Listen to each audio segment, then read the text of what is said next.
আসসালামু আলাইকুম প্রিয় শিক্ষার্থী, ইজি পাঠশালার পক্ষ থেকে আপনাদেরকে স্বাগত জানাচ্ছি। আমি আহমেদ সোহাগ। আজকে আমরা বাংলা বানানের ক্ষেত্রে একটি গুরুত্বপূর্ণ প্রবলেম না, নেই, নাই, এই নেতিবাচক ওয়ার্ড বা শব্দগুলো যে আছে এগুলোর ব্যবহার সম্বন্ধে জানব। আমরা প্রায় এই শব্দটার বানানের ক্ষেত্রে ভুলটা কি তা তো জানিই না, ভুল হতে পারে কি সেই সন্দেহ আমাদের মধ্যে থাকে না।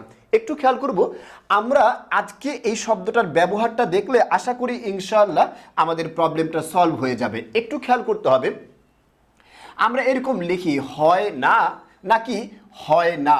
এরকম নাটা হয়ের সাথে যুক্ত হয়ে আসবে নাকি একটা স্পেস দিয়ে তারপরে ফাঁকা করে আসবে। কথা কি বুঝতে পেরেছেন? একটু খেয়াল করতে হবে, মনে রাখতে হবে, যদি এরকম হয় নি, নেই, নাই, এটা যদি শব্দের শেষে যুক্ত হয়, নি, নেই, নাই শব্দের শেষে যুক্ত হয়, তাহলে সেটা আলাদা বা স্বাধীনভাবে যুক্ত হবে, কোনো শব্দের সাথে যুক্ত হবে না।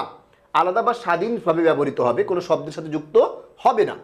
ঠিক একই রকমভাবে একটু খেয়াল করুন, যদি শব্দের শেষে নি যুক্ত হয়, নি, নি কিন্তু শব্দের শেষে যুক্ত হলে শব্দের সাথে যুক্ত হবে, শব্দের সাথে, আলাদাভাবে যুক্ত হবে না।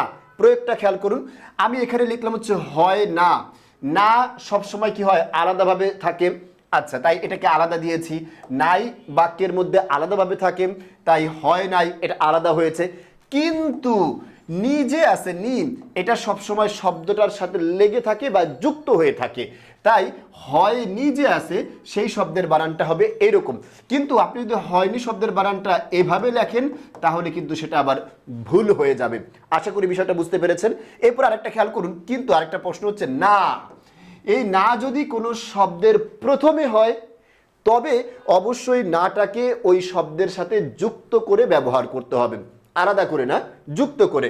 যেমন খেয়াল করুন, আমরা এখানে শব্দটা দিচ্ছি কি না হোক, আমরা হোক না হোক কিছু তো একটা পেয়েছি।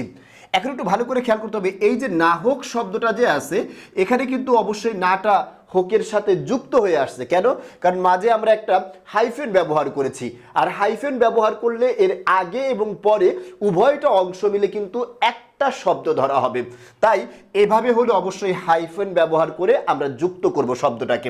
আবার আমরা শব্দটা লিখি নাকি, আমি বললাম আমি জানি না তুমি নাকি এই কাজ করেছো। এই যে নাকিটা যে আছে, এই নাকিটা সবসময় কির সাথে যুক্ত হয়ে আসবে হাইফেনের মাধ্যমে। আবার যদি এরকম হয়, কিছু শব্দ আছে সরাসরি যুক্ত হয়ে আসে, হাইফেনের প্রয়োজন হয় না। যেমন আছে কি নাবালেগ, না হক, এই শব্দগুলো কিন্তু আমরা বলি না কাম, এই শব্দটা আমরা এরকম ব্যবহার করতে পারি, না কাম অর্থাৎ কোনো কাজে সে সাকসেস হয় নাই, এরকম ব্যক্তিকে আমরা কি বলি, নাকাম হয়েছে, সাকসেস হতে পারেনি, সফল হতে পারেনি। আশা করি এই নি, নেই, নাই এবং না এর যে ব্যবহারটা, এই ব্যবহারটা সম্বন্ধে পুরোপুরি ক্লিয়ার হতে পেরেছেন।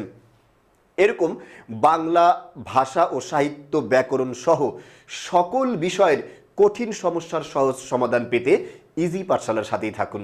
ধন্যবাদ সবাইকে। আসসালামু আলাইকুম।